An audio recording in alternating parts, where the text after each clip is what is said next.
have no idea. Oh, okay. Well, he'll coordinate. Yeah, you're in the share. Ha, I was right. It's a great movie. Yeah. I gotta buy it still. Or is it even out yet? Is DVD out yet or Blu-ray or whatever? I think it's on. I know it's on Netflix. Oh, okay. I don't know if it's on. It might be on DVD. I had to Do check. you have it? No, I love that movie though. Yeah. T'Challa. I am T'Challa, T'Challa, king of the T'Challa Day. Wakandans. T'Challa Day. Who wants to challenge me for the right to the throne? Who was the guy, the gorilla guy, who challenged him? I like this character. Test. M'Baku, I think. Yeah, M'Baku. Yeah. I am M'Baku of the gorilla tribe. So scoot more down table towards the camera. Oh, right. Leave the mic for a second. Okay. All right, stop right Do you have the questions and everything? I don't have specific questions, but like you guys just ripped on topics. But make sure you turn this way towards the Get an camera. angle for the camera so you can Oh, see. Yeah, it's gonna be like a double. Got you. Okay. Where's the other cameras at? There you go. Just worry about that one. What are you doing? Observing, listening. Looking pretty. What do you expect? Oh, okay. Gotcha. Like, as long as I can see both of y'all. See, light-skinned folk, y'all supposed to be Oh, together. man. This is about my coworker. how slaves and stuff like that. Remember, if you ain't African, dog, we all inside the house. We're all together. I am the Wakanda. You are a house brother.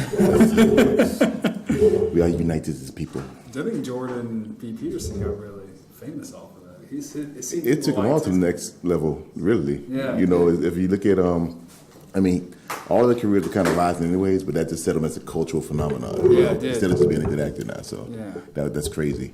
I think people like the villain more than the hero. I think that's what it They seems liked him, but I think it's the same reason they like Trump. You know, it's kind of like we're not recording yet, so why white folk like Trump is because they're like, he's saying all the stuff we was thinking.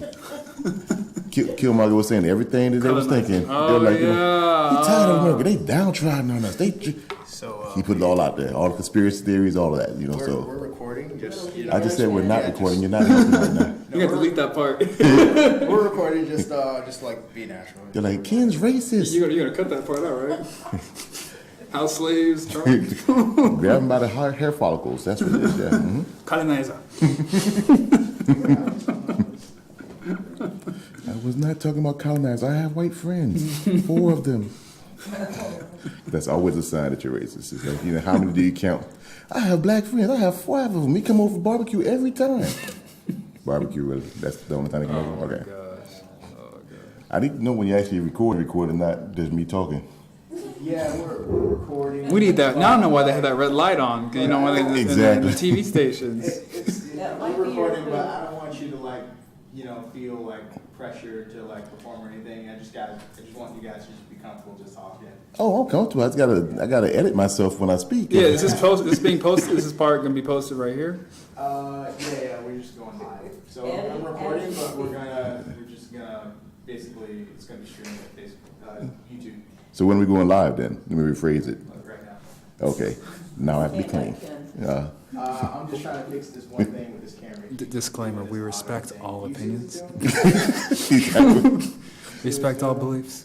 If your feelings are hurt, sorry for you. SJWs, please leave us alone. See, that's what they call acting. See, we were acting so well, you believe that's how we really felt, wasn't it? That's what it is, yeah. So before, I guess we're gonna start soon, but shoot, you must see movies in a different way now. So now you're in acting space, right? Yeah, but well, for me at least, I kind of found a way to kind of get myself out of my own head and just watch a movie and enjoy it. That's tough. But yeah, when you first learn, especially when you start learning about colors and how things, certain angles and stuff give you a certain opinion, and then even just how good an actor is or isn't anymore. Yeah, it kind of messes with your head. You know, you kind of watch a movie like, oh, he could have done that so much better. Oh, now I know why to put blue in that scene. That's different times of day. You've seen the Marvel movies specifically. I didn't realize how much they use green screen. I did not DC's realize. worse, but Marvel does a lot too. They do a lot. Yeah, Yeah. I know DC's worse, but when you see like behind the scenes, I'm like, how do they get in character surrounding like a green box? You know? That's why they get paid millions of dollars. I mean, you look like you said, you look at a ball or something, or a box, or this big green screen field. Like you're in a field. I'm in a studio. The wind's blowing your hair. No, that's the fan right there. That's the fan blowing my hair. And action. Yes, Loki. So what we must do now? It's like you have to completely switch modes. It's kind of weird, you know. And I haven't done, of course, doing indie film. I don't do that much, green screen stuff like that. Yeah. But yeah, to be at that level where you can get paid millions of dollars, literally, to play fantasy, but do it well enough where everybody can believe you and believe that you're really there. That's crazy. Yeah, all inside your head. Yeah, Yes, you gotta live inside your head for a little bit. Oh yeah, Cap throwing the shield. Of course he throws it, but I mean it's fake as far as the way it works and everything. Like Spider-Man said, it denies the laws of physics. It's not real. Shields don't really do all that. Iron Man's armor, he wears usually a torso piece in the helmet, and the rest of it is all CGI. But you know what's funny? Out of all the characters, I think the most complex character, I think, is Loki. I never know what he's thinking. I never know whose side he's on. I honestly like him more than... Well, they say you can measure a hero by his villains. Like I'm a Batman junkie, exactly. And you got the Joker. That move. So you think Heath Ledger? I'm a Jack Nicholson fan. I like Heath Ledger, but I'm a Jack Nicholson fan. Too. Yeah, I give credit where it's due. Heath took it into a place that Jack Nicholson never would have taken it. Yeah. But I'm still a Jack Nicholson fan, a Michael Keaton fan. I got to go to the original. So. But yeah, I watched all of them. I watched the originals. I even saw a little bit of the original Batman series. The serial? Or are you talking about the Adam West series? Can you hear yourself well in it? Can I hear myself? Yeah. This is Keith Sweat. Yeah, just make sure it's clear. And this is the Midnight Love. Midnight Love. What's your confession? Keith. Is your voice coming through on there? Huh? If you can't hear yourself, you're doing something wrong. Let me see. Hello. I can hear myself. You can hear it pretty well. Okay. Let's see. Can you hear me? Mm-hmm. Oh, good. I'm actually hearing you through this microphone in my ears. Oh, good. That means I'm talking loud now. I was in Toastmasters now. You're in Toastmasters? I was. Oh, yeah. I was. It's been a couple of years now, but yeah, I was too for a while. Yeah. Over at I used to work at Everest, and they had a branch in. Oh, Everest. yeah. Yeah, they used to have a lot in the corporate offices. Yeah. Oh, yeah. I mean, it's a good way to get it out there. Yeah. Gives employees a chance to get off the phone, which, of course, they're going to love, and it gives you a chance to kind of beat the fears, because they say that one of the biggest fears there is to actually be in front of people. I mean, it's Toastmasters. You do the speeches, but, it's just like to be in front of a crowd of people and just speaking, I like, what's funny about that? Their whole thing was speech is, because I read the history, is to be prepared for speeches, because the founder noticed that because it was specifically for young men, they opened it up, but that he noticed that young men did not know how to communicate well, didn't have leadership abilities, and did not know how to speak publicly, and those three things. But I found that I grew more from the impromptu speeches than prepared speeches. I found the prepared speeches a little bit boring. Yeah. I like the impromptu, because you never knew what was coming at you. And you Well, it's on who delivers them, though. Mm-hmm. I mean, I think my first one was the impromptu one, and I played multiple characters. What is it? Like a superhero thing where I beat myself up or something. It's starting to sound similar. Well, I have fun with it now, but that was, I'm pretty good at improv anyways. Excuse me, but I played multiple characters, basically beating, I think I was beating myself up or something like that. Unfortunately, I never recorded it. But whoever delivers a speech or whoever does comedy, it all depends on the person who's doing it, the charisma, the confidence, like you said. I've seen Guy Torrey perform at improv 4 or 5 times now, and he's hilarious every time with new material every time. But do they prepare their stuff, or do they? The first time I saw him, he didn't. He literally was like, I'm covering for my brother. I wrote the stuff on the plane. We're going to be here for a while. I'm going to work it all out. And so he ran, I think he's supposed to do an hour slot. He did an hour and a half, 2 hours. And he's told the waiters, I'm sorry, I should have told y'all. We're going to be here for a little bit. And so he was hilarious the first time. And then second time came down, all new material. Then it was like a set, though. He knew what he was going to do. Still funny, Third time, fourth time, same thing. New material, still funny. Most comedians, you get the same set from them 5 years straight, if not longer, It's like, well, I heard this joke in 1992. Some are good, like Dave Chappelle. But Dave Chappelle can improv, so he'll do some stuff that you've heard and don't have fun with it. Yeah. Cat Williams, on the other hand, Cat Williams literally does this every DVD he releases, 90 minutes of the same stuff, or usually hours, so 60 minutes or 45 minutes of the same stuff, 3-4 new jokes. It's like, how do you keep selling and you're telling 3 new jokes every time? It's new people coming in again and again and again. Yeah. I mean, if you're a fan of somebody, you'll overlook it. But the reality is, I mean, every time I watch his stuff, I'm like, these are the same jokes. The same exact ones, like from line to For the line. one, how many times can you tell you being short and Shaq put his balls on your head? I mean, it's the same jokes. You know? So, I mean, so everybody has something different. Alonzo Bowden, I've seen him. He as an actor, he's not like the top-rated actor, but he's a great comedian. I've seen him a couple times at improv and stuff. Hilarious. Mostly the same material, but his delivery is almost different, you know? So he has fun with it. I remember the first time I saw him, like I said, it was an improv, so it's an E-boy. He got chickens crossing the road. He's like, I finally found the answer to why chickens cross the road. Like, only an E-boy, you know? And yeah, he brought a guy out of the comfort zone to kind of go back to the way we started when we said we weren't being recorded. Older white guy brought him up on stage and said, you might not remember the band we were in, this, that, whatever. Just repeat what I say and put your own kind of stank on it. So I'm sitting in the front this time, which I rarely do because I'm usually the target of being picked on by the comedians. But so he's like, you know, everybody have fun. The guy repeats him, He's like, all right, I'm going to kill you, N-word, N-word, N-word. I'm going to kill you. And then the white guy looks at me, and I know it's a joke, so I'm like, go on. And then of course, he does it. And Alonzo was like, you know something? I looked at the biggest N-word in here, too. He got permission before I said that. You know, but like I say, he has stuff to interact with the audience and stuff, so the charisma kind of takes over more than the jokes do, you know. Okay. And some comedians are great at that, you know. Then again, some of them, it's kind of like, wow, I've seen you 4 times. You've had the same jokes 4 times. It was funny the first 2. Got nothing, you know. So then it feels good if you got free tickets, and it's like, at least I didn't pay for it. Yeah, you know? that makes sense. If you had to pay $20 for the ticket, though, you're kind of like, come on, really? Yeah, expect something different. Yeah. I mean, it's one thing if you know your stick, you know your demographic. It's entirely different if you just literally just do the same thing. You don't even try anymore. Yeah. You know. Yeah. I mean, look at the old comedians: Bill Cosby, Eddie Murphy, Richard Pryor. Eddie Murphy, rest in peace. I loved his TV show. I used to watch it all the time. Eddie Murphy, rest in peace. He died. What No, happened? wait. Which Bernie Mac. I think Bernie Mac. My bad. Bernie Mac. I try to keep up with some stuff. Eddie Murphy passed away. No. Bernie Mac. Eddie Murphy's still alive. Just killing comedians as you go. We don't need Bill no more. Just going to cut Bill through. That Bernie Mac show was hilarious. It taught like family values. I'm like, oh wow. Yeah. Bernie Mac was hilarious as an actor and as a comedian. Yeah. But I mean, I think his thing was just like, because like he would take what everybody would pick on him about and make that part of his joke. So like he was so confident because he was confident in spite of what everybody expected. You know, y'all call me black, kick ass. You know, it's like, well, you took that joke out of the way. You know, and he just the way he delivered it. You know, not Robin Williams, although he was funny too. Robin Harris, he was funny too, but I think him and Bernie Mac were around the same time. The father from House Party. Oh, I think I know what you're talking about. I can look him up. Now that's cheating. I remember faces. What was it again? Robin what? Robin Harris. I believe his last name was Harris. Oh. Jeez. If you ever watched the House Party movies, he was let's see. I'd have to look at it again. What year is this? How old are you? It's probably before you were born. 1988. Damn.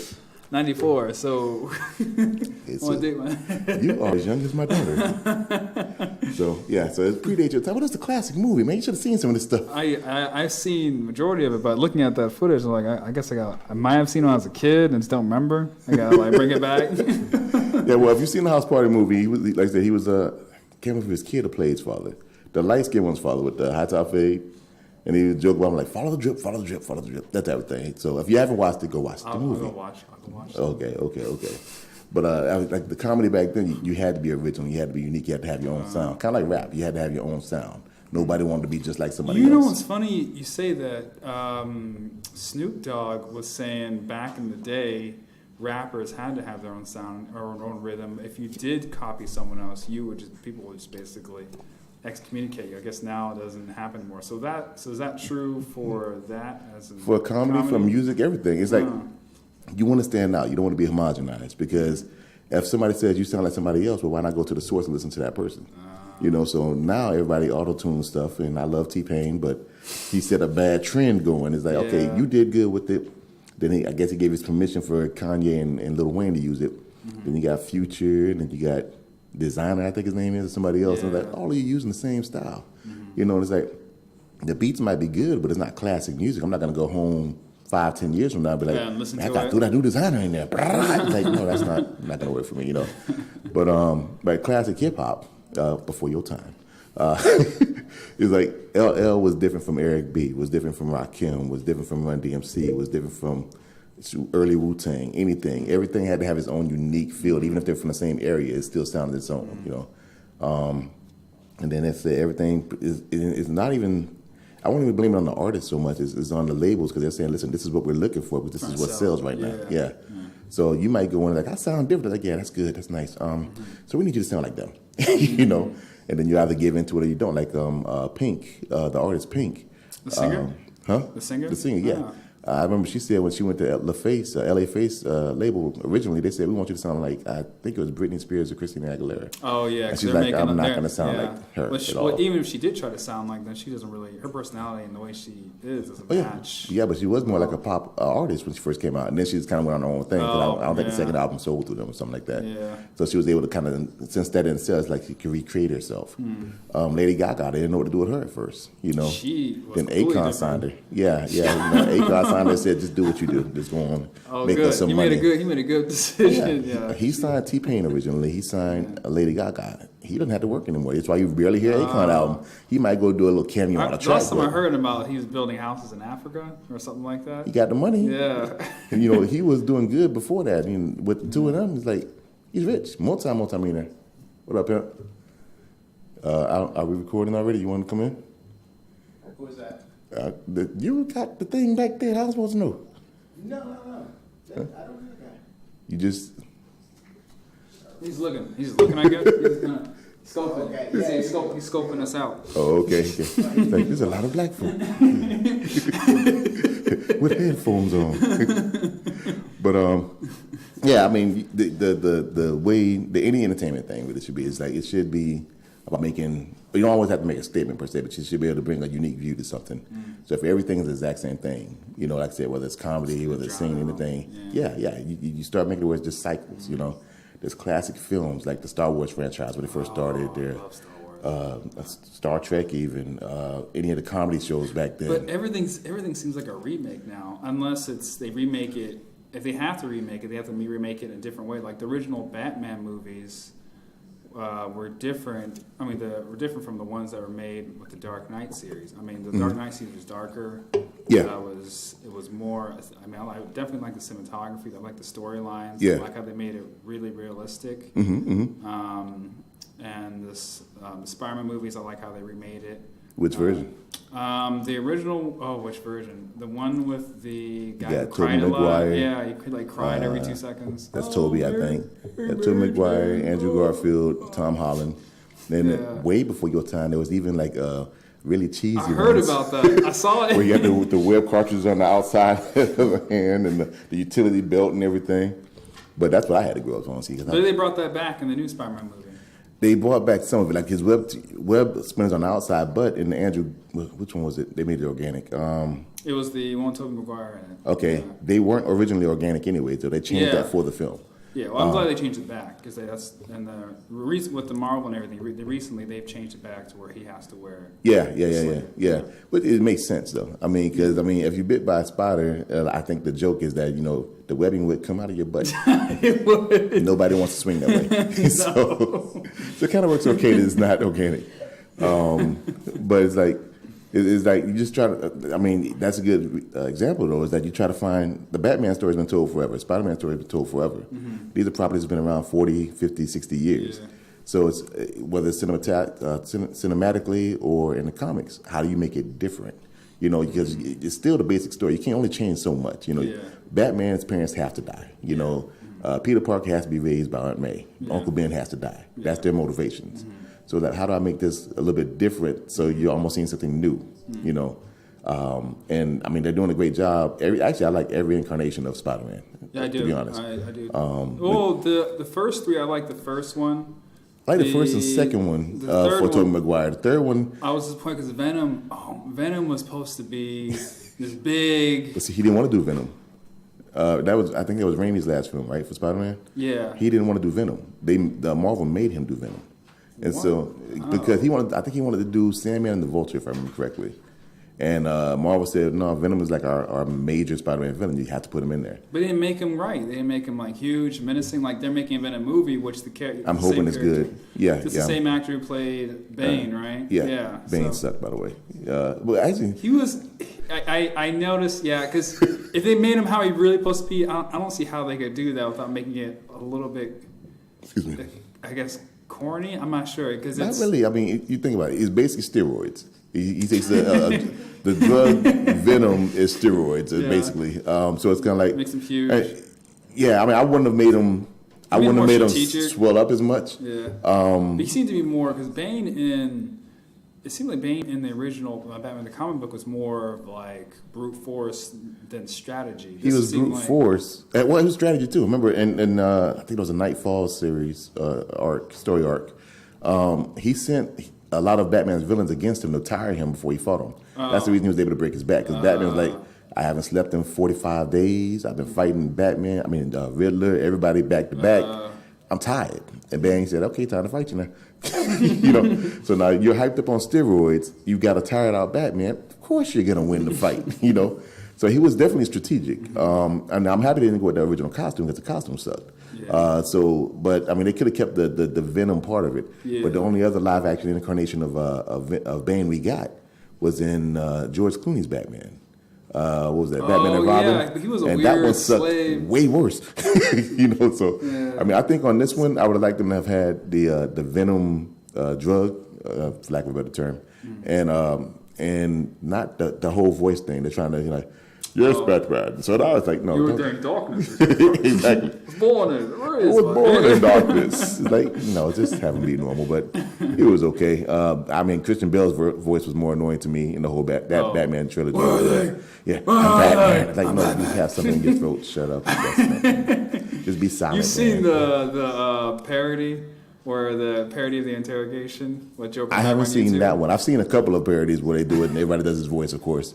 But yeah, I haven't seen that particular one, though. That's funny. He keeps yelling and Joker's like, can't understand you. But he gets hit in the face. It's really good. The actor's really good. I will have to look that one up then. Okay. But yeah, I mean, it's like, what I did like about that particular trilogy, and like I said, Michael Keaton's still my favorite, but is that Nolan brought it into the real world to a degree. Now, there's some things he could have done better, in my opinion. Like what? Take away Christian Bale's voice for Batman, first of all. But there's a lot of training they missed. Like, it was basically like a year one story for him when they started that trilogy and then built his career.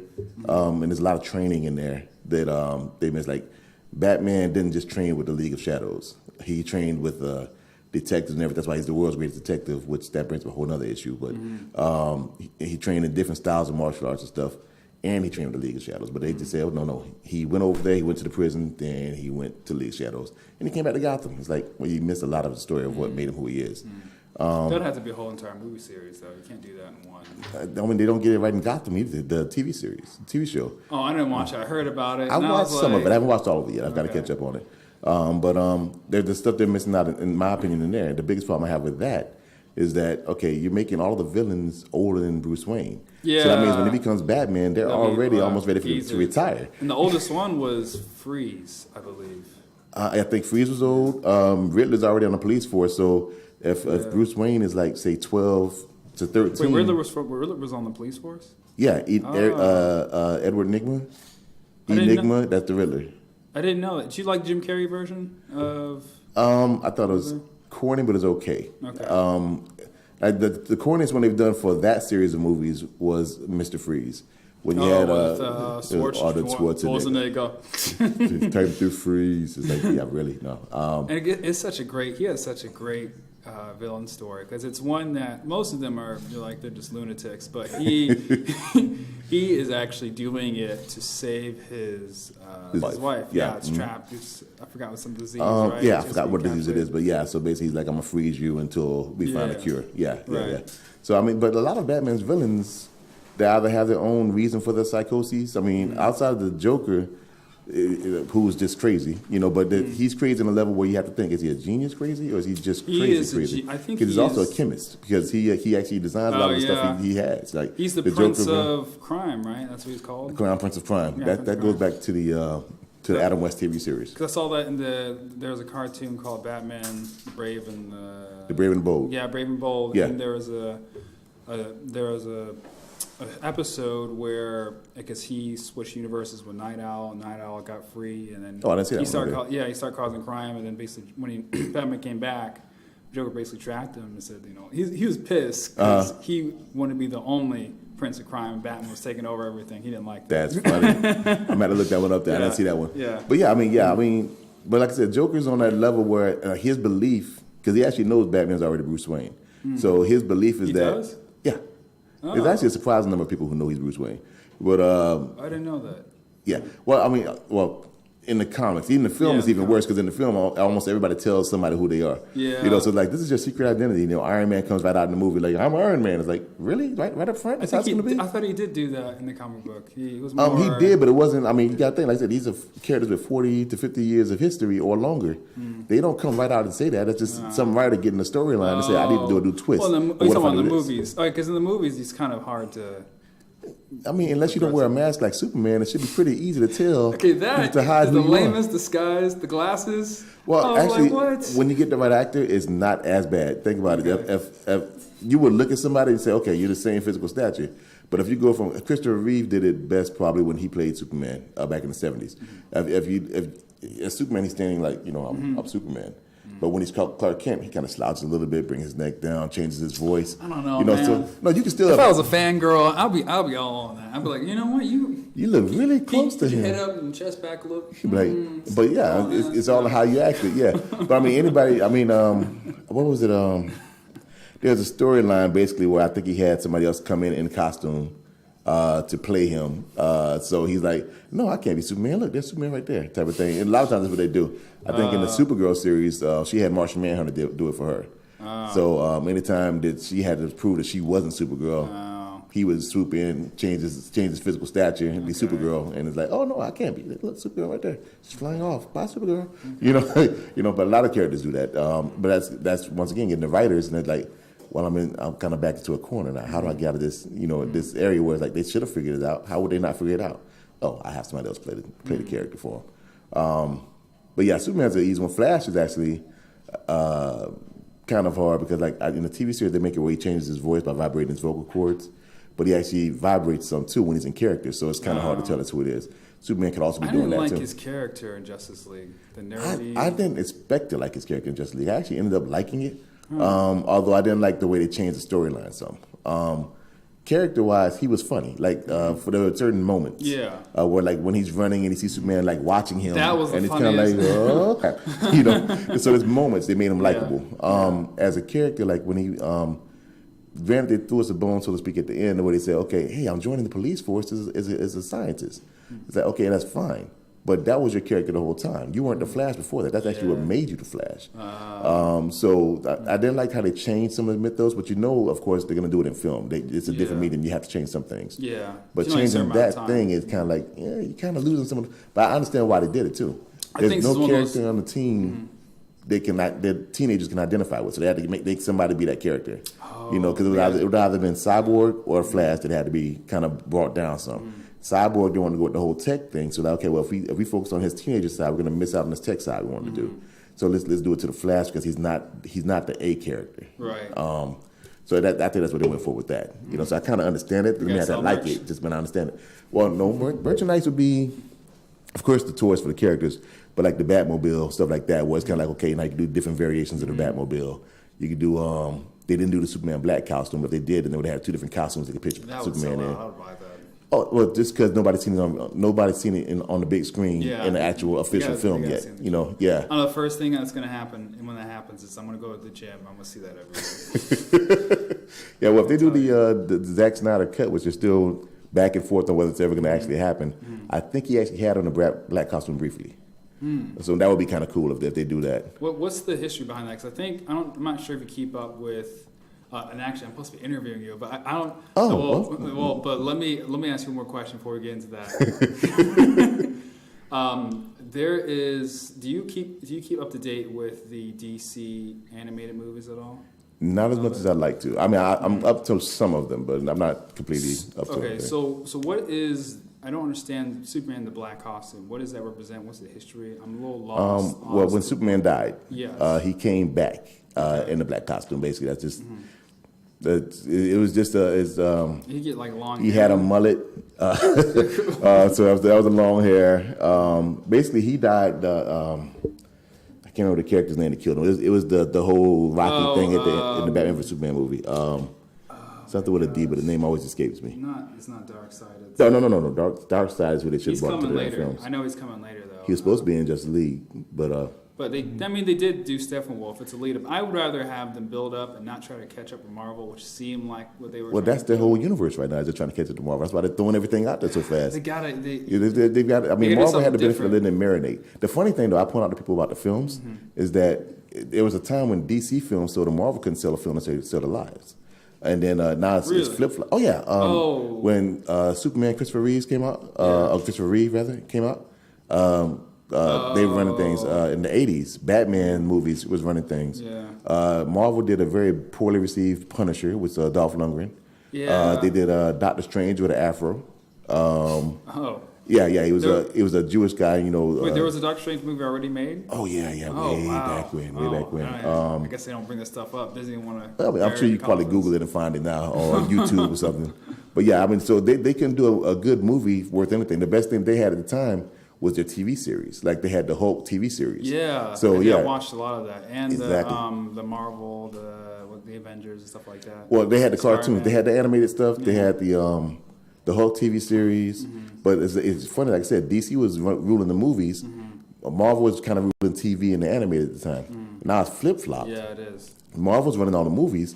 DC has better TV shows for the most part, and they run the animation now. You know, so it's kind of like it's kind of cool to see how the market switches. But I forgot what the original question was. What were you asking me? Oh, I was asking about the black costume. Yeah, that's right. Yeah. So whatever the creature's name is, he killed Superman. That was a major storyline. They did a whole bunch of merchandising with that. Did daily. I'm trying to think DC. Daily Planet newspaper and everything. Commemorated his dying and all that stuff. Then they did 4 Supermen. So that's how we got the character Steel, poorly played by Shaquille O'Neal. He ruined the character, but he loves Superman, which is why he did it. He's like, I'll put my own money into it because it's I was really into Superman. So we got it was Steel, the Eradicator, Superboy, the clone. Yeah. And it was 4 of them. I'm missing one. There was another character too, but one's a villain, isn't it?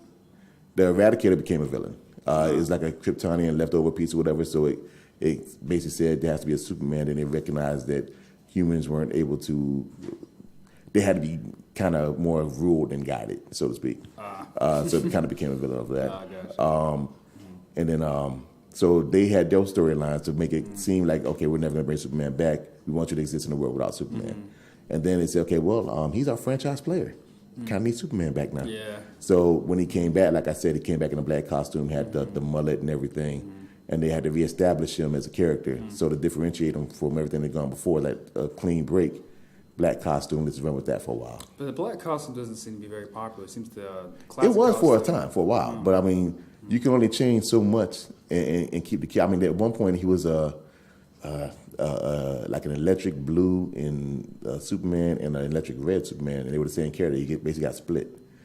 Yeah, it's kind of weird. But I've been reading comic books a long time. So there's a lot of things they've done to try to make him a little bit different. Every character, like say even Batman's costumes change, Iron Man's costumes change.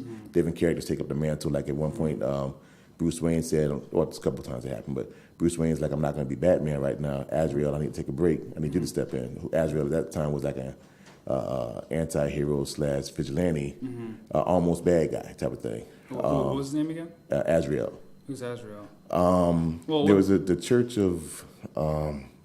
I haven't read the stories in a while. Because I know so many universes, like these comic books can go on and on and on. They create different Once universes. again, 70 years of continuity or more. Yeah. But this was during I want to say the 90s, might have been the 80s. I think it was the 90s. And so Bruce Wayne took a step from being Batman to kind of get himself together. he told Azrael, the character who played Azrael, it was the Church of Dumas, I think, or something like that. He was their weapon, so to speak. So he had fought Batman a couple times, and then when Batman stepped down, he had Azrael take over as Batman. They gave him like a whole armor look and everything, whatever. It was kind of popular for a while. But after a while, you still want the original characters back. So then they had to bring back Bruce Wayne and go through all of that. Dick Grayson, who's Nightwing, he had to go through a period of saying, well, why didn't you pick me? You know, and plus he had to grow up, you know, so he can't be Robin forever. Right. So he stepped out, became Nightwing, went over to Bloodhaven, they started the series about that. So everything kind of changes. If you do the exact same stories that they've been doing for 70 years, like, okay, well, now we're bored. We've seen all this stuff already. You know, different artists, but it's the same story, you know. So, yeah, they've got to do that to a degree. You know, things have to change. Like there's I'm a little bit behind on Marvel now. There's a character named, I think, Riri in the Marvel Universe who took over as Iron Man briefly, and I think now she's the Iron Maiden or something like that. Oh, okay. Captain Marvel will forever be who they call Shazam now. The original Captain Marvel, but Marvel has a trademark on the name, was like DC can't use the Captain Marvel on covers. So now these goes by Shazam, you know. But you've got that character, then they had to grow from that, so they did the Marvel family. DC, Marvel had their own characters. They had a Kree Captain Marvel, who should be, I think, in the next film, because he's the reason that the Captain Marvel they're pushing that Brie Larson is playing got her powers. But then there's other Captain Marvels in Marvel too. There's a black one named Monica Rambeau, I believe, who is like one of the most powerful characters in Marvel Comics. So basically, we can go. Yeah, yeah. And it all started from where black costumes come from. See, yeah, it's all changes. I mean, they have to make some changes. Actually, I'll start with the Black Panther shirt. I was like, oh, I like this guy. Yeah. I mean, but and even he was a supporting character. I think he came out in Fantastic Four. Yeah, he was actually. I think he attacked them, didn't he? Yeah, I remember that. Yeah. And then over the years, they've built him up as a character. Yeah. But I think it was Stan Lee and Jack Kirby's original idea, just to make him like, okay, we're gonna make it black royalty. You make him a little bit different. I forgot exactly the reason he attacked the Fantastic Four. I think it was like to test him and see. I think they were. It might have been on a mission. So it's always something with vibranium because that's usually why the Black Panther comes out. Yeah. Someone's stealing their stuff. Well, they wouldn't have stolen it. They wouldn't have had the need to steal it. Maybe Klaus stole it. I don't know. I haven't read the story in a while. But but to make him a regal character, I mean, even if you take the film out of the picture, he's one of the smartest characters in Marvel Comics. He's a king in Marvel Comics, which is something that, you know, even at that time or even now, you really don't see that much happening in comics for black characters, you know. Usually they're, especially in the 70s and stuff, they're pimps, they're thugs. Well, there's also, there's Black Panther. There's also Static Shock. I grew up watching Static Shock of DC. Yeah. And now he's going to be in the animated series of DC's Young Justice. I saw they're going to add him as one of the new characters. That's cool. But I mean, Static Shock started with Milestone, which wasn't. It was a sub company of DC. It wasn't. See, your phone's still on. You're getting vibrations and stuff. No, that's not. That's not the phone. That's the. Wasn't my phone. My phone's over there. Oh, sure. You had a message. Told you it was you. No.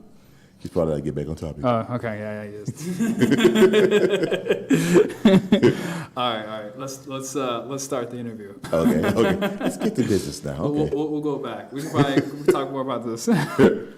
So Ken, tell me your story about how you got into acting in Tampa. Well, for me, it was more like to be fun to do. So I just started asking actors around the way and stuff like that. Hey, listen, let me just be an extra. I just want to get my foot in something. So when I get older, I can always stop a frame, like zoom in, right there. There's my foot. There's my eyeball. That's me right there. Yay.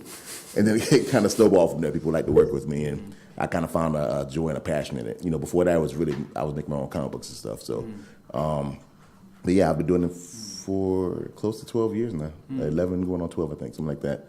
So I went from being an extra to now starring in some of my own films, in supporting characters, won a couple of awards, all that kind of fun stuff. So but yeah, really, it was just I was an extra in one. Yeah, what was your first role? I was gonna ask you about that. I think it was one of two. I can't remember which came first. I was an extra in one that never came out.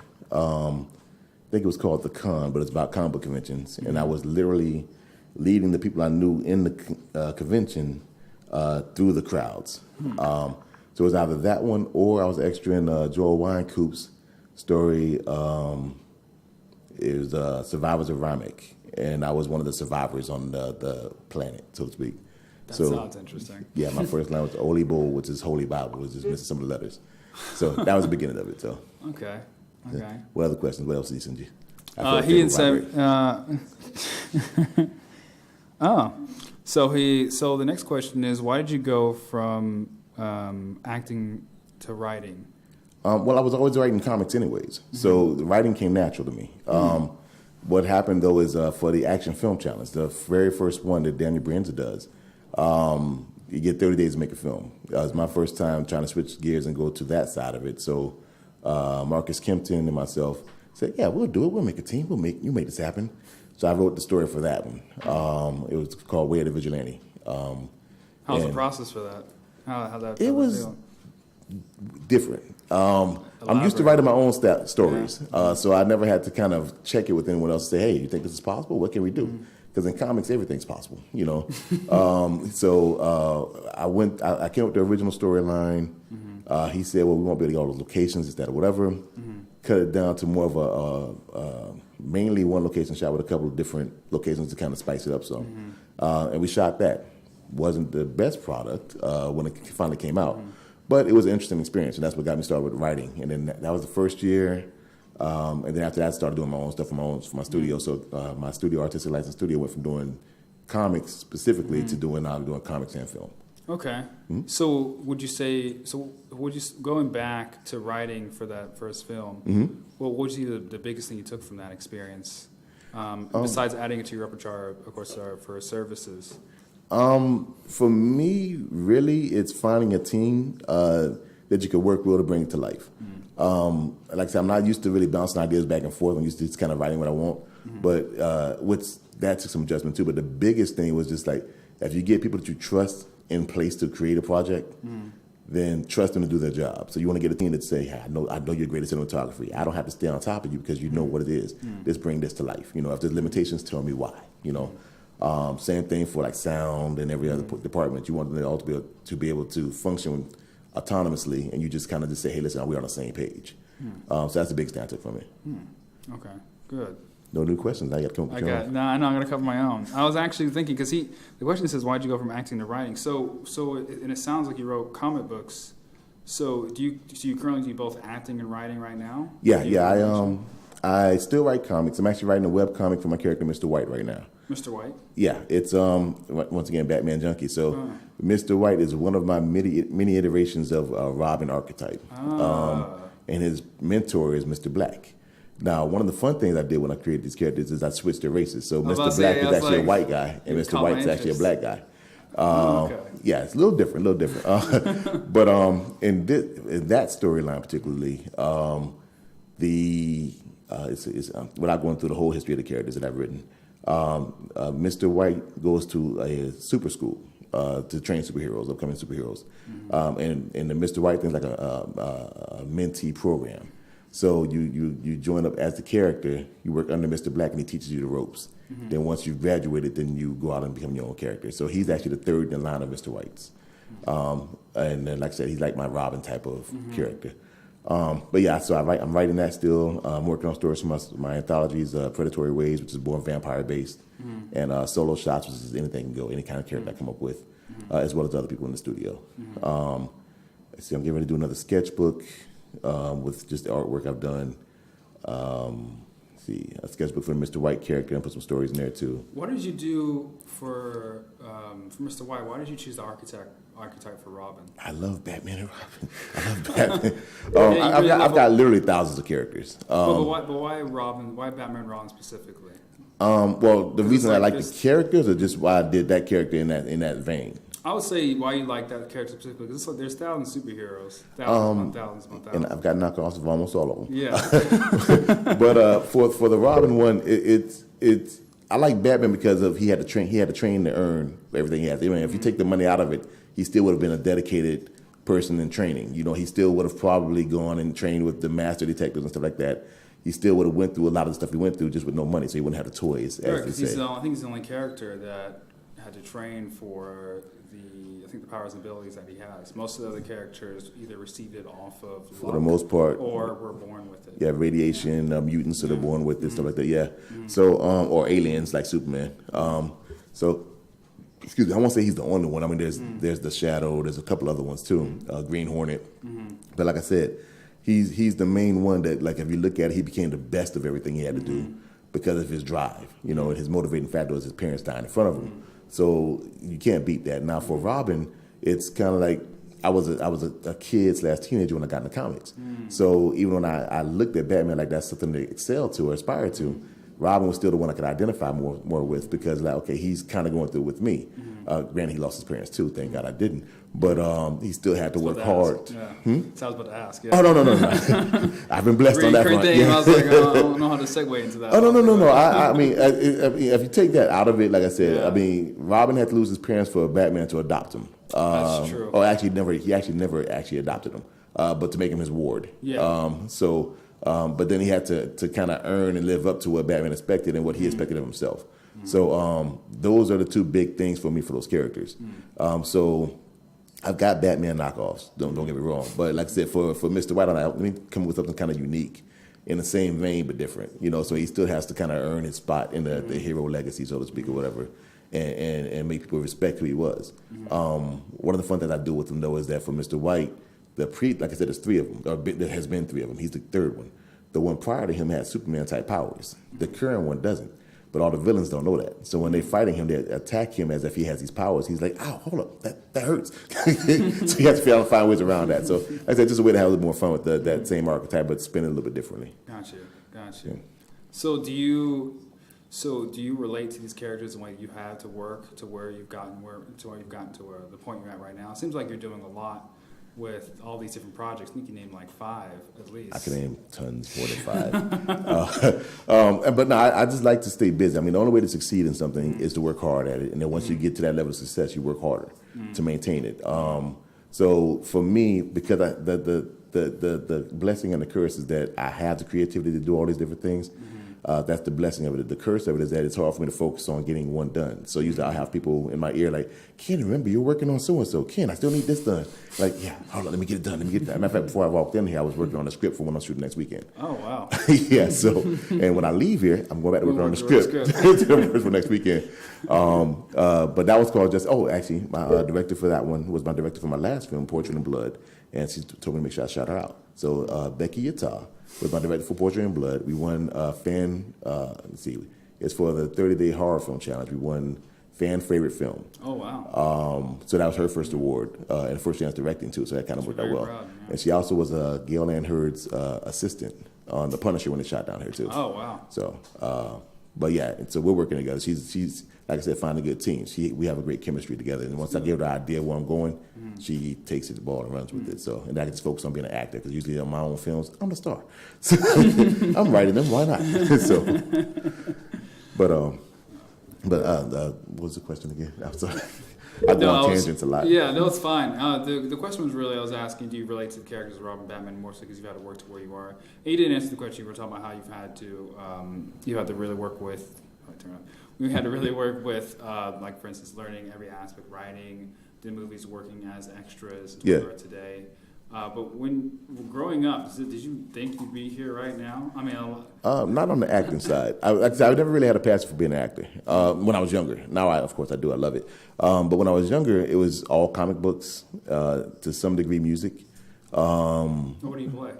Well, I taught myself to play the drums at my uncle's church at one point. So I used to be able to play the drums. I could probably fake it now if I had to.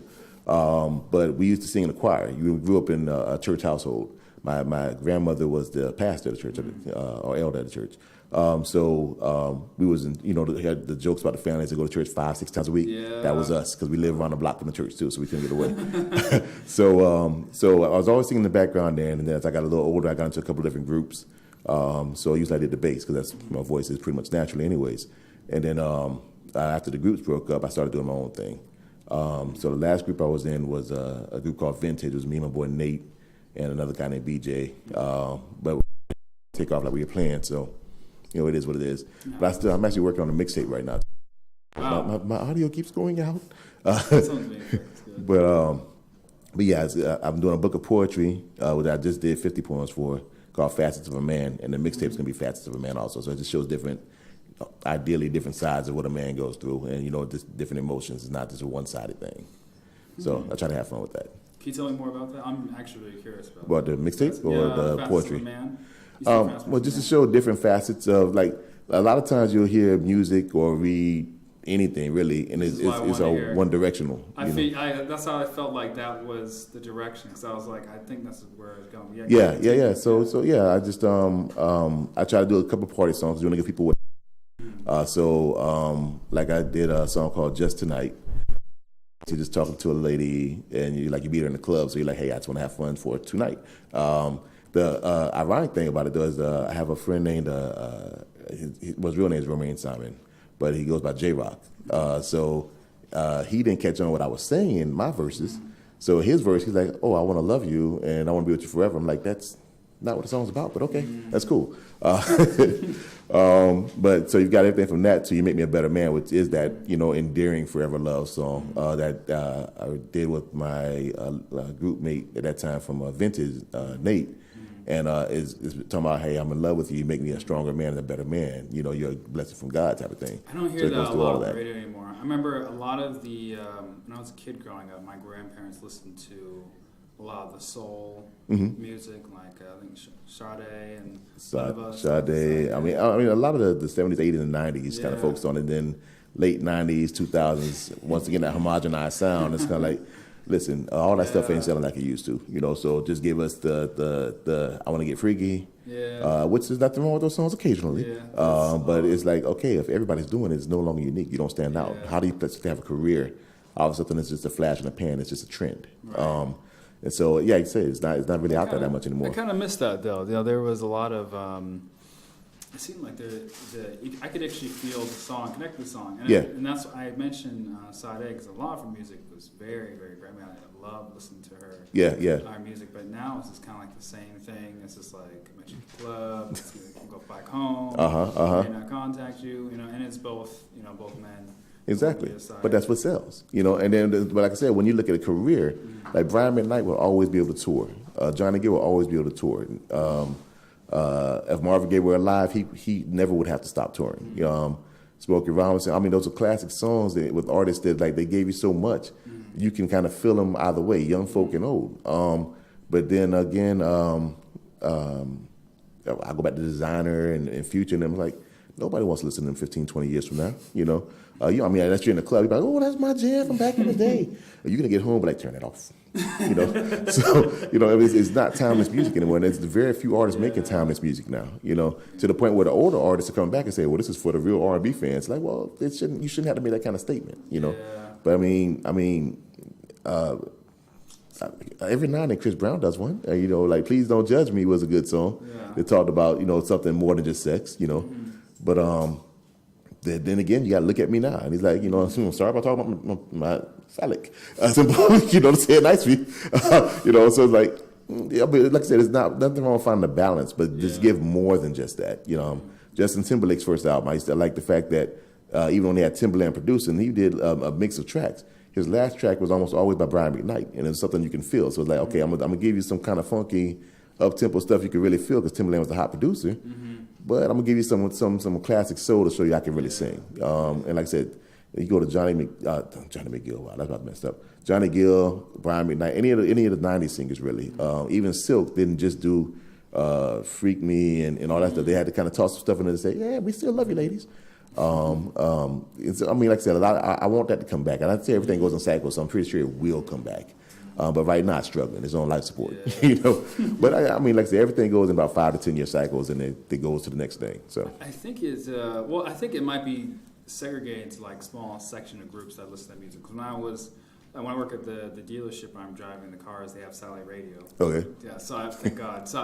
I usually like to listen to stuff from David Guetta, stuff like that type of music. But what's funny is, right behind those couple channels is actually the soul, R&B, the classic, classic rap, which I found very useful. So I could just switch between my favorite channels while I'm driving and take your pictures. Makes it a lot easier. Exactly.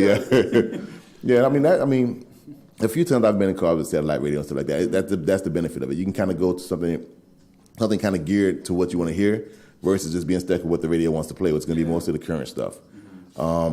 But as an artist, though, how are you making sure that you are different and that you're not going to end up just I don't try to sound like anybody else. So I mean, it's not like a bragging thing or anything. It's just like literally. I mean, I'm not the best singer in the world. I'm not, and I'm too. I don't want to say I'm too lazy to produce, but I just with everything I'm trying to do, taking the time to actually sit there and produce and edit and mix and all that, whether it's for music, for film, or whatever, I don't have patience for it. But because I've seen them do it, and I sat there with them doing it. My cousins were my producers. Yeah, you have to see, this sounds better than this. This is slightly different than this. Oh, move this over here. I'm like, no, that's too much time. Let me write it. Y'all have fun with it.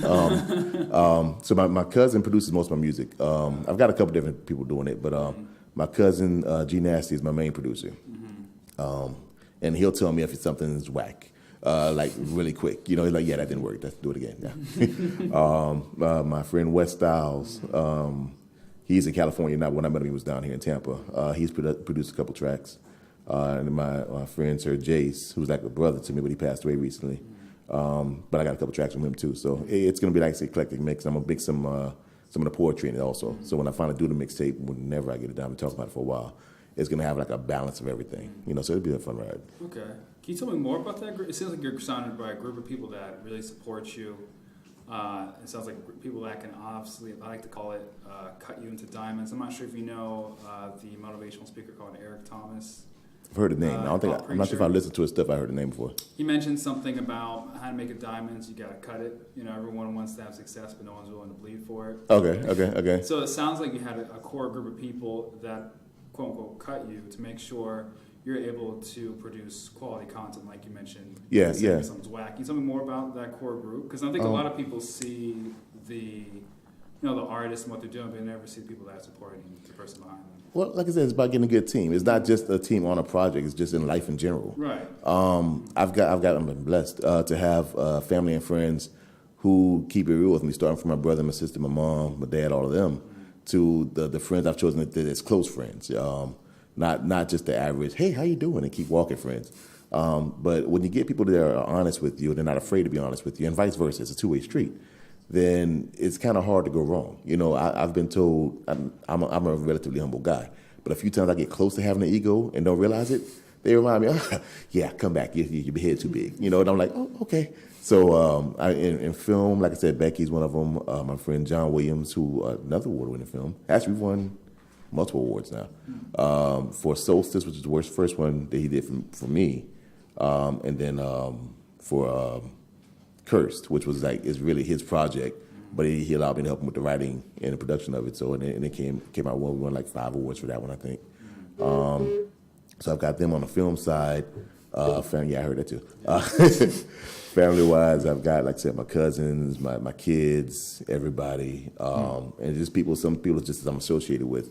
They know, hey, listen, you know, it's not a matter of pushing you to do what we want. It's a matter of pushing you to succeed at what you want to do. And if everybody's on the same goal, it's so much easier. My friend Nita, she's, you know, my ace. You know, she'll tell me quick, you know, if it's something I need to get done, from braiding my hair, which she hates to do, to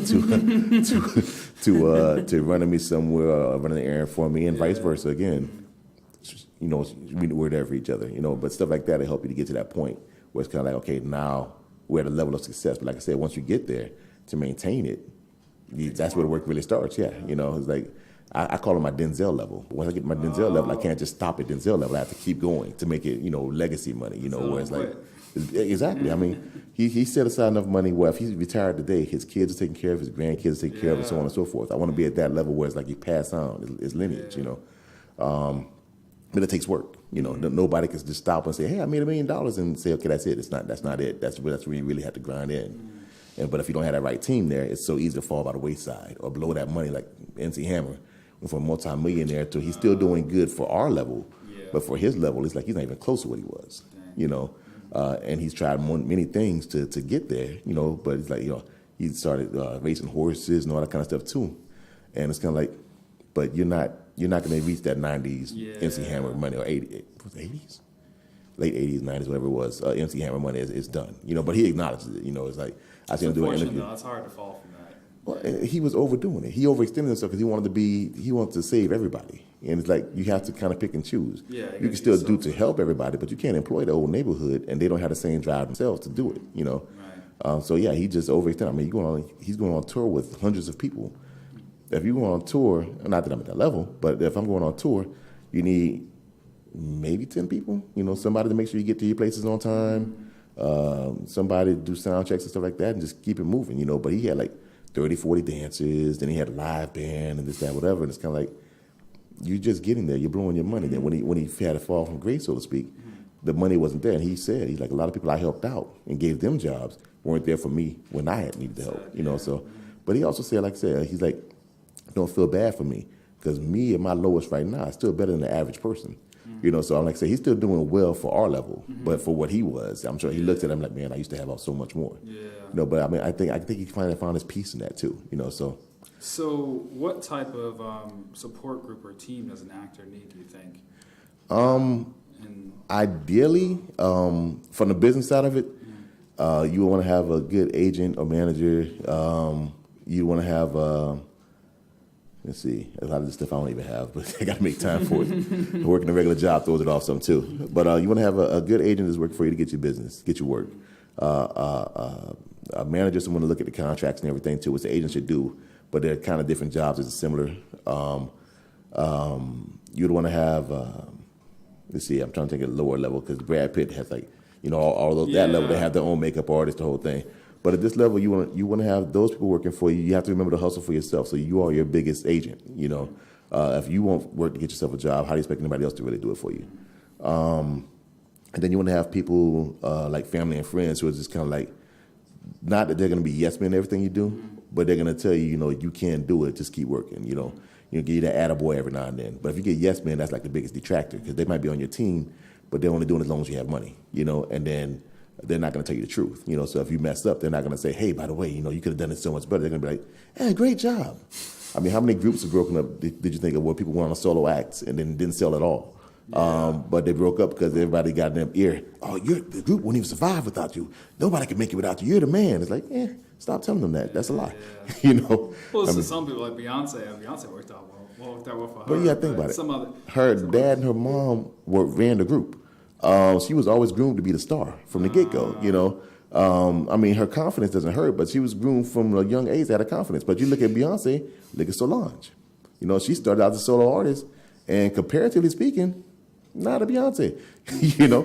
But it's not a lack of talent. It's just she doesn't have that charisma and everything to bring out. Beyonce was trained to be the star of the family, and she excelled at being the star of the family.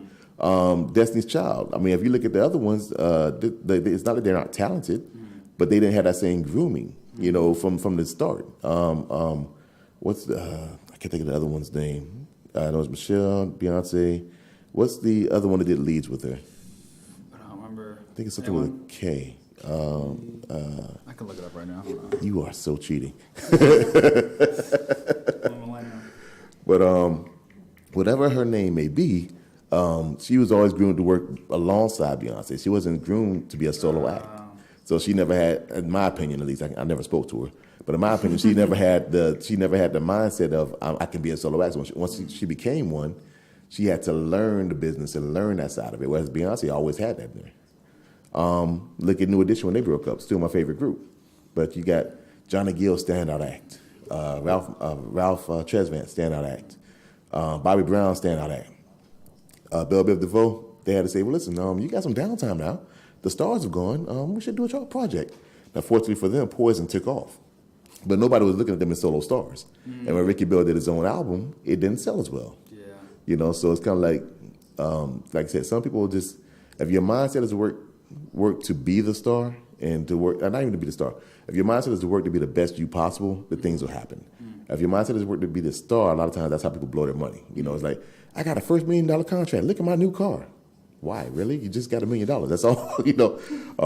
So you have to learn to think realistically. The same thing for lottery winners. You know, if you win. The lottery, the depression thing's a symptom after they blow all their money. A lot of them. Well, they blow it because they don't think beyond just buying what you want. You know, it's great. You win $5 million, whatever, buy your dream house, this, that, whatever, but there's bills that come along with that. You know, I mean, let's go beyond just people saying, oh, I'm your cousin, I need help, you know, which is going to happen anyways.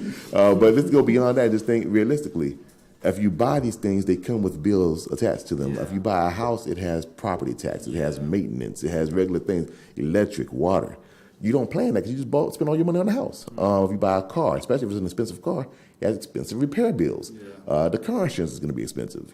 So once you've gone through all that, and then you've paid off your broker or whoever you're going to pay to help you manage your money. If you were smart enough to get somebody to help you manage your money, now you're broke again, but you got a nice car. You can't drive out the parking lot. So it's like you have to plan for these things. Same thing for entertainment. Once you get there and you get that right contract, and it's like, okay, don't plan for just the here and now. Plan for the future. Put some money aside. You're going to have some fun, naturally. You get $1 million contract, you're going to go out to the club. You're going to buy a house. Just don't buy a mansion when you first get $1 million,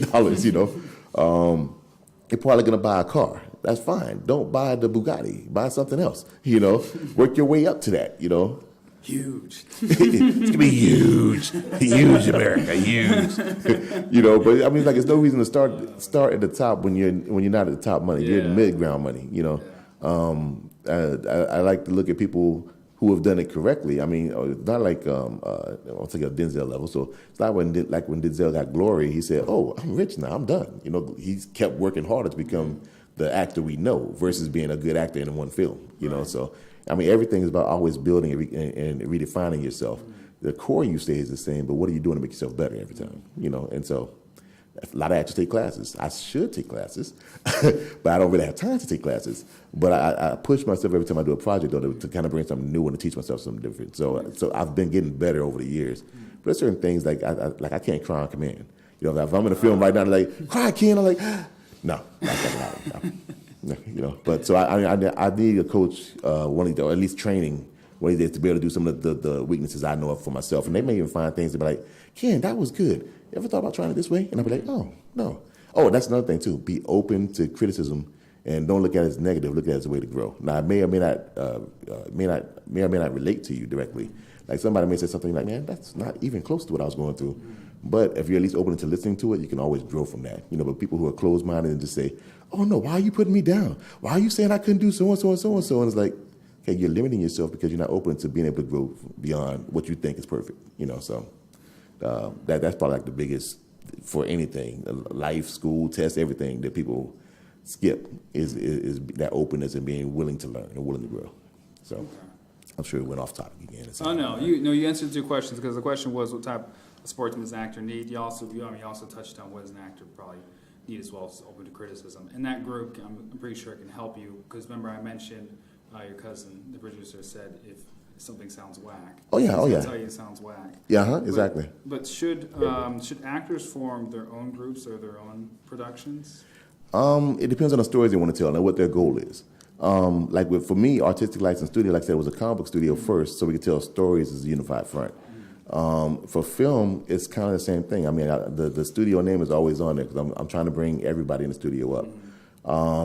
As far as individual actors, if their goal is to solely be an actor, it's not really necessary to build a group. You want to have a team of people still working with you that you feel confident with, but your goal should be to work with as many directors and everything to learn different styles and work on different sets and be professional in the network. On the other side, if you feel you have a story, I just saw somebody the other day, matter of fact, actually with TJ, and she was saying, "I'm not a writer. I have this story idea, but I don't know how to write." I'm like, well, stop saying you're not a writer. Write it down. You may not know how to format it, but if you have an idea and a story, if you put it on paper or type it or whatever, you're now a writer. So take that and refine as much as possible, and if you need to get help to take it further, then do that. And there's a lot of screenwriters out there that their whole goal, they're like, "I don't want to write my own story. I just want to write somebody else's story and make it look good and get my name attached to it." Find them. But the first part, if you want to tell your story, if it's personal to you, is get it out there somehow. So then you want to create a team, find a director who can do that storyline and bring it justice. Then find a camera person who you trust to maybe get the right mood or a set designer and stuff like that. I mean, then you want to get something going. But at that point, you're a producer because you're trying to make a project versus just acting in a project. Right. It depends what your actual goal is. If you want to create a team per se for a project versus just being a part of something and just find people to network with and work well with. Okay. TJ, you got more questions? It's kind of throwing me off here. I'm trying to balance both. What do you? So, do you have your own company? I'm not sure if you mentioned that. Yeah, Artistic License Studio is my company. Studio. Yeah. So, you tell me a little bit about that. Well, when it started, I think we started. I want to say like 06, 07. Yeah, you were born already. But it was originally designed to be, like I said, a unified front for people who love comic books to work together to put books out and to get it out to as many people as possible. So we started with a couple of sketchbooks, T-shirts, stuff like that, and then we did the anthologies. You see, hold on, Predatory Ways and Solo Shots were my anthologies, but they were for the group. Let's see, Heart of Heroes was by Adonis Charles, was another artist in the studio at the time. These are comic books? Just some people. Different books we did. Rob Richardson was our original art director. Then Kashim was our second art director. John Barth did a lot of the business stuff and editing and stuff too. Lee Fells did a lot of artwork. EJ, Gary Color. I mean, we've had probably about Christine Bottoms, Nicole. He just sent you another message. Nicole, somebody. Nicole. There's a lot of people who've been in the studio, but like I said, it's always about getting us all out there. Matt Fair was one of them. I know I'm actually missing some people, so if they happen to be watching this, I apologize to them in advance. They'll probably let you know when after this show. Oh, yeah, I'm going to hear about it. Yeah, I'll definitely hear about it. We'll get text messages. Hey, Ken. Numbers changed, not me. I'm sorry. Did you share this on Facebook? Did you share the... I shared the link you tagged me. Yeah. So it definitely has a possibility of seeing it, yeah. But yeah, so that's how we started, though. We started doing that. We had a couple of conventions locally, and then as time went on, some people left, some people moved, some people they lost their passion for it. But the studio maintained. And so I always say the studio, while it's mine, is still bigger than me. Oh, good. Because that's always a dream, right? You want it to go on even after. Yeah. I mean, I tell my kids when I do die, just don't ruin it. So because we all die, it's part of life. But whatever I leave for you, please don't ruin it. But I mean, like I said, just me personally, I've literally got thousands of characters because I always pushed everybody to have their own characters. I didn't want to own them at the studio. So while we're publishing them on a unified front, these are yours. Like Lee had a book. So you get full artistic freedom when it comes to that. Yeah. It's kind of like my guide for that was the way Image when they started. They were I won't say the first big challenge Marvel and DC had, but they took over enough of the market. They were the first one they had to recognize. But their whole thing is you have Image as the main banner company, but Eric Larson has his own thing with Savage Dragon. Todd McFarlane has his own thing. Rob Liefeld had his own sub companies. And Jim Valentino and the rest of them that started. So they were able to say, okay, well, listen, we don't want to be part of Image anymore. Like Jim Lee took his studio over to DC Comics. So it's a sub-imprint under them now. Rob Liefeld left Image for a while. I think he's back with them now, though. And started his own thing. But like I said, if you own it, you can pass it on to your children. Yeah. I'm not trying to deprive anybody of being able to build that same empire or legacy for their families as well. So I'm like, I don't want to own it as a studio. This is your project, but we're pushing them together as a studio. And I think, for the people who pursue it and that have the passion for it, continually, they'll find their own level of success. Like Lee has his own film thing now called Exencore. And so he's building for his family, and the knowledge I can pass on to him, I do. But he's building his own empire in his own way. Christine is in California now, and she's doing her art. They have the new, I think, She-Ra pitch for a new cartoon or something they're doing for She-Ra. But she's been talking about for years. She has some great designs that she wanted to do for She-Ra and He-Man too. So it's like, but everybody has to work at their own pace to get themselves. Sometimes you go through laws where it's kind of like you don't have that same passion. But the thing is to come out on the other side. It's not just to sit there and dwell in that area, because everybody has a bad day. Yeah. But if you sit in a bad day and it becomes a bad year and a bad life, that's your choice, Right. But that's like that. Everybody still pushes. I still support them. They still support me. So, but yeah, that's how the studio started, though. Good. And you said your children. You mentioned your children, passing down to your children. Are your children artists? Not to the same way. My son is a computer engineer actually, and then my daughter is a psychologist. Oh wow! So yeah. So they didn't. But when I do pass, they'll get the studio. They'll get the characters. So even if they license them out, it's like okay, if you know a studio is not doing good work, don't license it to them. If you decide to write stuff off it or merchandise it or whatever the case may be, just be mindful of what you're doing. Like I said, just don't ruin it. Maybe their kids when they have them, thank God they don't have them yet. But maybe their kids will want to maybe do something with them. Afraid the grandpa label? Yeah, pretty much. Yeah, I've got some of my older godchildren have kids, and so I call their kids my god grands. I'm like, I just can't say grandkids yet. So, but I've got I think 14 godchildren, ranging from mid-20s down to 3. So yeah. Yeah, like I said, I'm not ready to be granddaddy yet. I haven't given in to the term yet. So I'm God grand right now. When it happens, it happens. Yeah, and I will have to accept that, but not yet. Okay. But yeah, it's gonna it'll be another transition, another chapter of my life. Yeah, I mean it is what it is though. But like I said, when they do have them, I don't want it to be where. It's like, oh, granddaddy passed and he left us with bills. That's true. So I want it to be where, even if it's not financial, although the plan is for it to be, but where they say, okay, he left us with a legacy, he left us with a good name, a good word, good knowledge, and that's what's getting passed down. Money is icing on the cake. But I'd hate for them to look up and say, oh, man. Well, they can't now because I'm not a criminal and I haven't been to jail or anything or whatever. But I hate for them to look up and say, well, our history is as being our grandfather was a criminal or this, that, whatever. Like a lot of black folk, they feel, our history is as slaves. And like, no, we go further back than slavery. So don't use that as your crutch. When once you get an idea that you want to do better, you can do better. Remember, we're from kings and queens before we were slaves. And I mean, Egypt was in Africa as a whole was the center of knowledge at one point, So it's kind of like you can't use that as your crutch and say, well, I just know a slave mentality. No, you know more than that. You just refuse to believe it, So like I said, and even just in the family line, I don't want them to ever look back and say, oh, well, Dad was only this, and like, Granddad was only this. It's never. That's all I was. That's just the part you knew. You should know more, Okay. So that's the goal.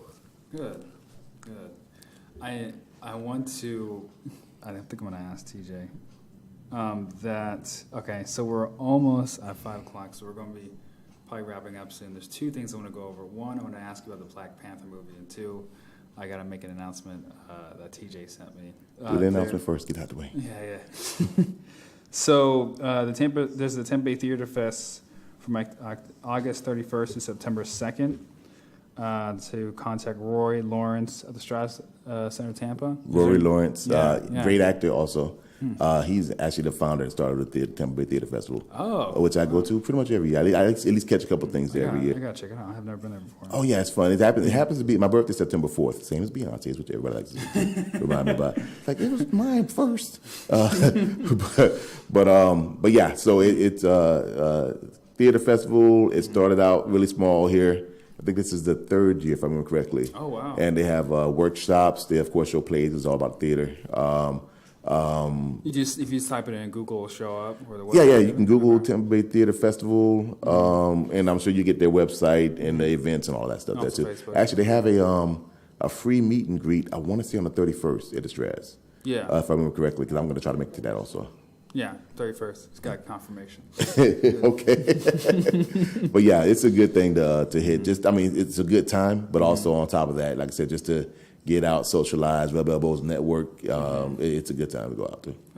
Good. So, and it was Black Panther. Yeah, I wanted to ask what your opinion of the movie was. Oh, it was great. It was great. Good. It was great. I'm torn with saying whether it was the best Marvel movie ever. Because there's a lot of great ones that came out of that camp, so to speak, in this era of Marvel movies. But it's definitely in the top 5, maybe even the top 3. What do you think about the story and the characters and development? Story was good. There's very few things I wish they would have done differently. But the actors were good. The storyline was strong. The action was excellent. I wish they would have went into the history of Black Panther more. Yeah. But I mean, for what they did, because they still had to tell a concise story, and it still ran 2 hours and a couple minutes or something like that. So they maxed out what they could do in that time. But T'Chaka rather was a Black Panther also, who actually fought Captain America and won in the comics. So I would have loved to have seen that. T'Chaka was the king that was killed? Yeah, T'Chaka was his father. He's the one that was killed in the embassy, the UN thing. War. In the Civil War, exactly. Yeah. So I would have loved to seen some kind of allusion to that. Yeah, because his father was showing the flashback. I remember that. Yeah. So and then there was this isn't directly with Black Panther, but I think in one of the Wolverine movies, I think the Wolverine Origins, when they were in Africa and we're looking for a metal. I'm like, please just say vibranium and Wakanda, and they never did it. I'm like, that's a wasted opportunity. Contractually, they couldn't do it, but I'm like, you got the perfect setup to say it, and they didn't do it. Oh, right. And then you're talking about because it was which Wolverine? The Wolverine Origins. It was it was the one it was the first one, and he was a team. It was before he actually. Didn't they go to Wakanda though? No, they went to Africa to look for a metal. They couldn't say. But they couldn't say Wakanda, and they could because it wasn't part of that franchise. Yeah. So it wasn't part of the deal with Fox. So they couldn't put it out there. But I'm like, this is the perfect setup to mention Black Panther. It's too early because you think about it. A lot of offbeat movies like Black Panther, like movies they probably wouldn't create in the past. Black Panther was one I think Deadpool would have been. Well, they completely messed up Deadpool. What? You know? And that one, no, Deadpool movie was good. Yes, Ryan Reynolds and Wolverine Origins. Ryan Reynolds actually made fun of. I'm actually watching Deadpool. In both, and both of the movies made fun of it. He made fun of both of them. Yeah, and then he went back and killed himself as Green Lantern, which it shouldn't be a spoiler now because it's been out for a while. So he went back and killed himself when he was reading the Green Lantern script. Like, oh, Green Lantern. It's my big break. Which actually, Green Lantern wasn't that bad of a movie except for Parallax. Parallax sucked. Which is the same thing they messed up in Fantastic Four: Rise of the Surfer. Galactus sucked. It's like you turned this being, this powerful being to a galactic cloud. It's like, what's wrong with you? Why would you do that? I think they think it was too corny. It seems like they think if it's too corny, they don't try to. Well, because I think now that they can modernize superheroes. But I think back then, if the superhero may have looked maybe too corny in the comic books, what's that long ago though? I mean, Galactus, I would definitely not have made him a galactic cloud, but. Make him big and ominous, and they could even made him like almost like a concept force, where it's kind of like you picture him as you would see him. So somebody could have pictured him as a giant man with the funny looking helmet and all that, but everybody sees a different view. I mean, there's so many things they could have done besides what they did. Yeah. And then Green Lantern came out after that, so why would you copy the same thing that didn't work in the other movie? So but the movie as a whole it actually wasn't that bad, and that was actually supposed to be the start of the DCEU. It didn't sell. The Green Lantern movie was supposed to actually start the DCEU, and then it didn't sell. Why did they choose Green Lantern? Because it was a character you could have most of the fun with. You had Green Lantern, who you could really do almost anything with. He's a space cop set on Earth who can create anything he wants. I mean, it's not a bad concept, but you got to think they went through Superman in the 70s. Batman in the 80s. They were like, okay, well, what can we do? There'll be a good jump off point to kind of bring it back. But Green Lantern didn't sell, and Ryan Reynolds was a hot property at the time, so they were like, if everybody can make it sell, he would be the one, But he's still doing it now. But now it's with Deadpool, and he's like, I could be as crazy. Years. That's dedication. I guess that's dedication. He spent years trying to pitch that, but no one wanted to. Yeah. Well, I mean, he liked the character. If you like a character, I mean, there's not a technically it's not a black Batman. There's black characters related to the Bat family, but it's not technically a black Batman. But when I get to my Denzel level, if they say, hey, Ken, we want to offer you, they wouldn't even have to offer me like millions and millions of dollars. It's like, we'll offer you $100,000. You know what I mean? Batman, I'm like, I'll do it. Okay, yeah. And actually, which brings to mind, I'm going to be in a Batman fan film called Welcome Back, Mr. J. Oh. I'm going to be an extra for the Joker. But, I think I might have a line or two. But I'm working for the Joker in it. But all he had to do was say, it's a fan film for Batman. You want to be in it? Like, yeah, okay, yeah. Works for me. Wow. So, when is that starting? I think we're starting a couple months on that one. Okay. They're doing pre-production on it right now. Okay. So, that's by Rick Danford. That's going to be a fun one to do too. Definitely gonna see that. Yeah. Send a link. Maybe we can. After this, we can share contact information. Oh yeah, definitely. Got a YouTube page and everything like that. All of that. Yeah. All right. So, I never use Snapchat. I don't even remember what it is on Snapchat. Most sites is my name backwards, so YNOHTNAII, which I'll send to you later. Yeah. So YouTube is that, Instagram is that. On fans pay attention. Yeah, fans pay attention. On Facebook is it's just my name, Ken Anthony, with 2 I's for the second. Twitter is Anthony Artist is the handle on it. I think that's it.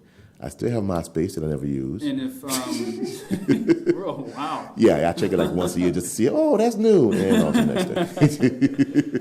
And if anyone wants to contact you, say if anyone's an actor or a writer and they or someone who wants to work with you, how they get in contact with you? Facebook or any of them, just send me a message, or they can email me. It's my name backwards again at yahoo.com. So yeah, I use that a lot, so to stay kind of consistent. Okay. So, but why the name backwards? I'm curious. My last name is Anthony, so I use Anthony for most things. So yeah, it's a common name. Okay. Yeah. So I use Anthony for my music. So like on Reverb Nation, it's Anthony of Vintage. Actually, so you can find most of my music on Reverb Nation, and it's Who Is Anthony on there. But yeah, and then if you look at the page, it says Anthony of Vintage, because once again, Anthony's a common name. But yeah, any of those sites, if they send me a message, I get it on my phone, so they can reach out to me and say, hey, I want to be part of a team, or if you need extras or need crew or whatever the case may be, I'll respond to that. Okay. And just for any final thoughts on anyone who wants to be an actor or writer or to be in movies, any final thoughts or any final advice you'd like to give to them? Best advice is really just do it. Like I tell people all the time, it's like, instead of saying I'm trying to do it, if you started doing it, you are that. Now, you might not be making a living at that, but you are that. You know, if you want to be an actor, but you've been in a film, you're an actor now. You're not a working actor, which when they define a working actor, is somebody who lives solely by doing acting or doing their passion. So it's just claim it by saying it. You know, take it from concept in your mind to actually saying it and speaking into being. Once you've done it, you are that. So now your goal is to be successful at that.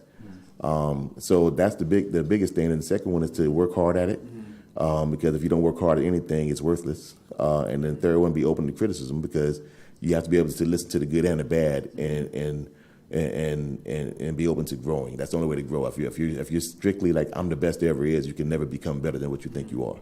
So that's the three biggest things I would tell everybody. Good.